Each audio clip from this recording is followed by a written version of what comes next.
গাজীপুর শ্রীপুরের শ্মশানের গাছ কেটে সরকারি জমি দখলের চেষ্টা করছে সুমন চন্দ্র সাহা। প্রশাসনের অনুমতি ছাড়াই সরকারি গাছ কাটা, সরকারি জমি দখল, গেট ভবন নির্মাণ সহ একের পর এক বিতর্কে সুমন সাহা। বিস্তারিত দেখুন গাজীপুর থেকে নাইম হাসানের পাঠানো ৩ পর্বের ধারাবাহিক অনুসন্ধানী প্রতিবেদনের প্রথম পর্বে। শ্রীপুর উপজেলার মাওনা চিতাশাল এলাকায় তালগাছ সহ বহু মূল্যবান গাছ কেটে ফেলার ঘটনায় সুমন চন্দ্র সাহার বিরুদ্ধে গুরুতর অভিযোগ উঠেছে। স্থানীয়দের দাবি, চিতাশালের মতো সংবেদনশীল স্থানে গাছ কাটার জন্য কোনো সরকারি অনুমতি ছিল না, অথচ মাওনা বাজার কমিটির সভাপতি রফিকুল ইসলামের উপস্থিতিতেই গাছগুলো নিঃসংকোচে কাটানো হয়। নাম প্রকাশে অনিচ্ছুক একাধিক বাসিন্দা জানান, চিতাশাল পরিষ্কারের অজুহাতে সুমন সাহার নেতৃত্বে সরকারি জমি দখলের আয়োজন চলছে। তাদের ভাষায়, এলাকায় এত বড় চিতাশাল আর নেই, সেটি পুরনো হলেও এর সুনির্দিষ্ট সীমানা আছে, কিন্তু সেই সীমানাকে অমান্য করে পুরো জায়গা দখল করে নিয়ন্ত্রণ প্রতিষ্ঠার চেষ্টা চলছে। অনেকে প্রতিবাদ করতে চাইলে প্রভাবশালী মহলের ভয় দেখানো হয়, ফলে স্থানীয়রা মুখ খুলতে সাহস পান না।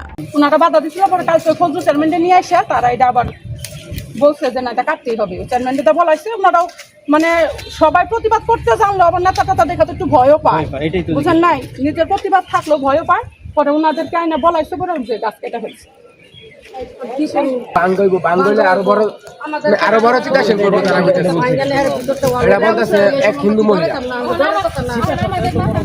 বাংলাদেশের কোথাও এত বড় শ্মশান নাই, কোথাও নাই। ওই যে ওদের নির্দিষ্ট করা চুলা, দেখেন নির্দিষ্ট করা চুলা, এই এক চুলার ভিতরে কিন্তু এরার জন্য কিন্তু ওদের একাধিক চুলার প্রয়োজন হয় না। এই এক চুলার ভিতরে ওরা পড়ে, কিন্তু এটার জন্য ওরা পুরাটা জায়গা বরাদ্দ করে। মন্দির কমিটির সভাপতি শ্রী শঙ্কর চন্দ্র দাস জানান, তাকে আগাছা পরিষ্কার করার কথা বলা হয়েছিল, কিন্তু গাছ কাটার বিষয়ে কেউ কিছু জানায়নি। তিনি বিষয়টি দেখে বিস্মিত এবং অনভিজ্ঞতার কথা প্রকাশ করেন। বললো যে আমরা চিতাশালের এই পরিষ্কার করবো, পরিষ্কার করবো, জঙ্গল সাফ করছে, কলা গাছ টলা গাছ এগুলি কাটছে, এটা আমি শুনছি।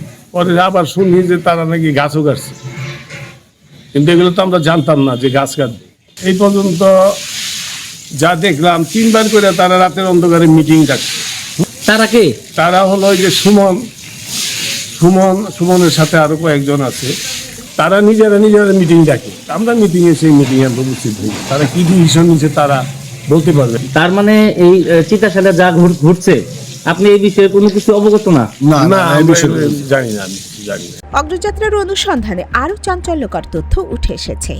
দেখা যায়, সুমন চন্দ্র সাহা সরকারি জমিতে কোনো অনুমতি ছাড়াই পাকা ছাদ সহ ভবন তুলেছেন, সরকারি রাস্তার উপর নির্মাণ করেছেন বিলাসবহুল গেট, এমনকি রাস্তার মাঝখানে স্থায়ী কাঠামো নির্মাণেরও প্রমাণ মিলেছে। স্থানীয়দের অভিযোগ, এমন অবৈধ নির্মাণ বহুদিন ধরেই চলছে, কিন্তু কেউ প্রতিবাদ করতে গেলে ক্ষমতায় প্রভাব খাটিয়ে তাদের থামিয়ে দেওয়া হয়। এ বিষয়ে জানতে চাইলে সুমন চন্দ্র সাহা বলেন,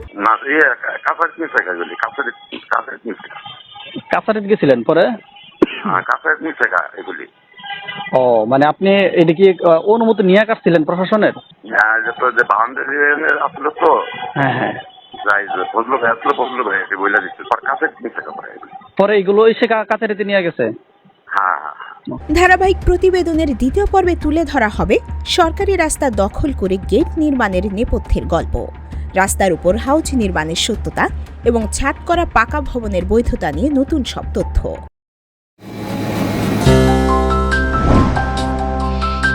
অগ্রযাত্রা প্রতিদিন নির্ভীক প্রত্যয়ে উজ্জীবিত।